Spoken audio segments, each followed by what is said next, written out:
अब हम लोग देखेंगे पार्ट 2 दैट इज 90 डिग्री।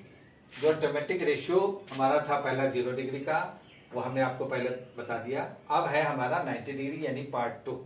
अब एक हम लोग लेते हैं राइट एंगल ट्रायंगल जिसमें CBA, angle B equal to 90 degree, angle A that is acute angle that is theta, इसको हमने माना है। तो अब यह अगर मान लेते हैं तो लिखेंगे इन राइट ट्रायंगल ABC,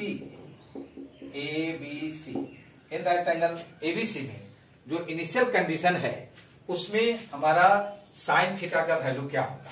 पहले तो हमने साइन थीटा का वैल्यू लिया। साइन थीटा का वैल्यू हो गया परपेंडिकुलर बाय हाइपोटेन्यूज। तो परपेंडिकुलर बाय हाइपोटेन्यूज यानी P/H that is equal to BC by AC। cos theta का वैल्यू बेस अपॉन हाइपोटेन्यूज तो B/H, तो बेस हमारा है AB और हाइपोटेन्यूज है AC। tan theta that is perpendicular by base that is equal to BC by AB। ये हमारा मान आएगा इस कंडीशन में। लेकिन यह आपको सोचना होगा कि जैसे जैसे थीटा का मान बढ़ते जाएगा, यानी आप जरा सा इस फिगर से आप उसको क्लैरिफाई कर लें। यहां पर थीटा है तो A से D पर पहुंचा, तो D पर पहुंचा तो पहले जो मान था वो थोड़ा सा बढ़ा, फिर D से फिर E पर चला तो यहां पर फिर एंगल का मान बढ़ गया, फिर E से जैसे ही B पर आएगा तो ये धीरे धीरे सिकुड़ करके यह जो AC है वो हमारा BC के बराबर आ जाएगा। तो इसमें देखेंगे कि it is evident that as theta increases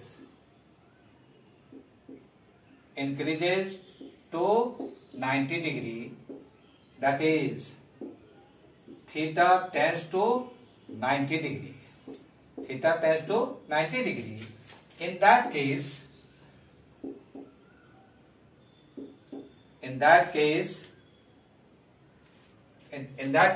what do we observe? That is AC that will be equal to BC.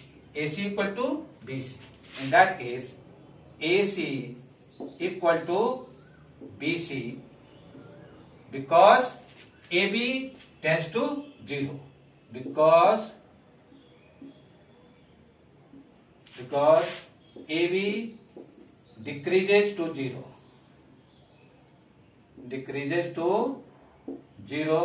that is AB equal to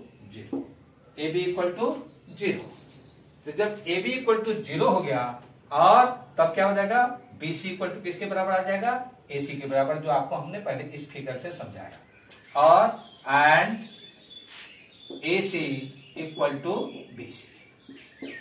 जब यह कंडीशन आएगा कि थीटा का मान जैसे जैसे बढ़ते जाएगा, जिस तरह से A से D आया, D से E आया, E से B आया और यहाँ फाइनली A कोइंसाइड किया B पर, तो जब जैसे ही A कोइंसाइड करेगा B पर तो AB का लेंथ जो होगा वह 0 के बराबर आ जाएगा और उस कंडीशन में यह C पॉइंट जो है AC जो है वह हमारा BC के बराबर हो जाएगा। तो इस स्थिति में देखें कि साइन 90 डिग्री का वैल्यू क्या होगा। अब जब 90 डिग्री का वैल्यू आएगा थीटा के जगह पर तो देखें हमारा है BC बाय AC, तो BC बाय AC। अब BC के जगह पर क्या है आपका AC, तो आप यहां पर लिख दें AC बाय AC, ये कट के आ जाएगा दैट इज इक्वल टू 1, यानी साइन 90 डिग्री का वैल्यू जो होगा वो 1 के बराबर आएगा। ठीक इसी तरह से cos 90 के बारे में हम लोग चर्चा करें। cos 90 क्या है हमारा, AB बाय AC। अब देखिए AB आपका क्या हो गया है, 0 आ गया है, तो आप लिखें 0 by AC that is equal to 0। तो cos 90 का वैल्यू आपका आ गया 0। अब आवे हम लोग tan 90 के, tan 90 क्या है हमारा, BC by AB, BC by AB।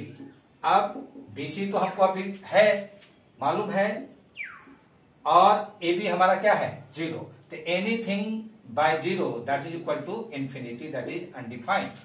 यानी tan 90 का वैल्यू जो होगा वो अनडिफाइंड हो जाएगा, अपरिभाषित हो जाएगा। ठीक इसी तरह से साइन का जो रेसिप्रोकल है वह है हमारा कोसेक, तो cosec 90 degree that is equal to AC by BC, AC by BC। यानी AC आपका है और BC के जगह पर भी आप AC डाल दीजिए, तो AC cancel out, that is equal to 1। तो जो साइन 90 डिग्री 1 के बराबर है, तो कोसेक 90 भी 1 के बराबर हो जाएगा। फिर इसी तरह से सेक 90 डिग्री, सेक 90 डिग्री का देखेंगे। सेक 90 डिग्री क्या है हमारा, AC by AB, AC by AB। अब देखिए AC आपके पास है और AB क्या हो गया 0, तो anything by 0 that is equal to infinity, ये भी अपरिभाषित हो गया, जिसको हम लोग अनंत भी बोलते हैं या अनडिफाइंड भी बोलते हैं। tan के जगह अब आइए cot 90 degree, cot 90 degree that is equal to AB by BC, AB by BC that is equal to 0 by BC that is equal to 0। So 0 by anything that is equal to 0। तो आपने क्या देखा कि sign 90 का मान 1, तो cosec 90 का मान भी 1, कॉस 90 का मान 0, तो सेक 90 का मान अपरिभाषित यानी अनडिफाइंड, tan 90 का मान अपरिभाषित है, तो कॉट 90 का मान 0 होगा। इस तरीके से हमने दोनों वीडियो के आधार पर जो दिखाया कि 0 डिग्री में क्या होगा और 90 डिग्री में क्या होगा, दोनों का मान अलग अलग आप निकाल सकते हैं। और जब आपको याद नहीं भी रहे तो इस फिगर